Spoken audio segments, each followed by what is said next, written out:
ಹೇಳಿದ್ರೆ ಸತ್ತೋಗ್ತಾಳೆ ಅಂತ ಸತ್ತೋದ್ರೂ ಹೇಳಲ್ಲ. ಈಗೇನ್ ಮಾಡೋದು? ಸತ್ಯ ಹೇಗ್ ತಿಳ್ಕೊಳ್ಳೋದು?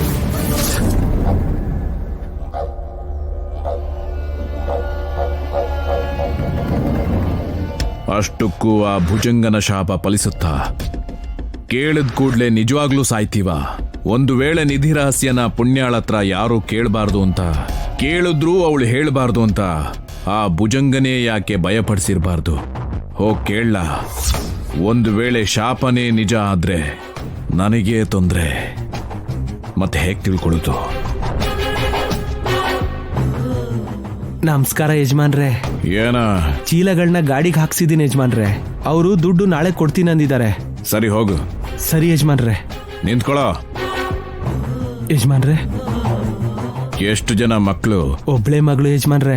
ಮದುವೆ ಮಾಡಿದ್ರೆ ನನ್ನ ಜವಾಬ್ದಾರಿ ಕಳೆಯುತ್ತೆ. ಮದುವೆ ಖರ್ಚು ನಾನು ನೋಡ್ಕೋತೀನಿ.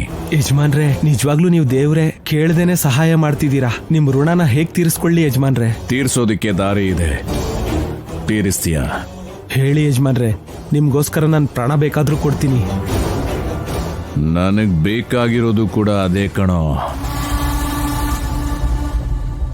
ಏನಿಲ್ಲ ಕಣೋ, ಅಲ್ಲಿ ಪುಣ್ಯ ಇದ್ದಾಳಲ್ಲ, ಅವಳ ಹತ್ರ ಹೋಗಿ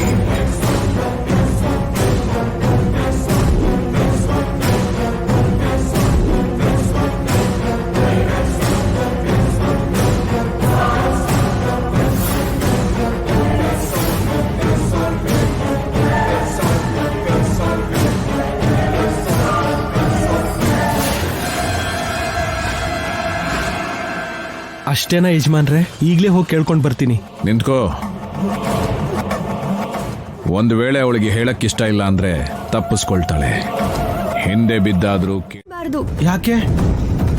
ಅದನ್ ಕೇಳಿದ್ರೆ ಸತ್ ಹೋಗ್ತಾರೆ ಅಣ್ಣ. ಹೇಳಕ್ ಇಷ್ಟ ಇಲ್ದೆ ಹೀಗ್ ಸುಳ್ಳು ಹೇಳ್ತಿದ್ಯಾ? ಹೇಳಮ್ಮ, ಆ ತಾಳೆಗರಿಲಿ ಏನ್ ಬರ್ದಿದೆ ಅಂತ ಹೇಳಮ್ಮ, ಹೇಳು. ನಿಧಿ ರಹಸ್ಯ ಕೇಳಿದ್ರೂ ಸಾಯ್ಲಿಲ್ಲ ಯಾಕೆ? ಹಾಗಾದ್ರೆ ಆ ಶಾಪ ಸುಳ್ಳ? ಹಾಗಾದ್ರೆ ನಾನೇ ಹೋಗಿ ಕೇಳ್ತೀನಿ.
ಏಯ್, ಯಾರಲ್ಲಿ?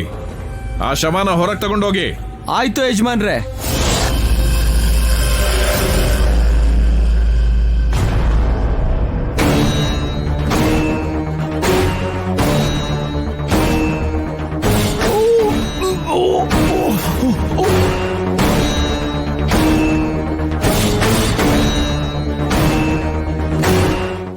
ಸ್ವಾಮಿ, ಆ ಭುಜಂಗ ಸರ್ಪದಿಂದ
ಅಮ್ಮ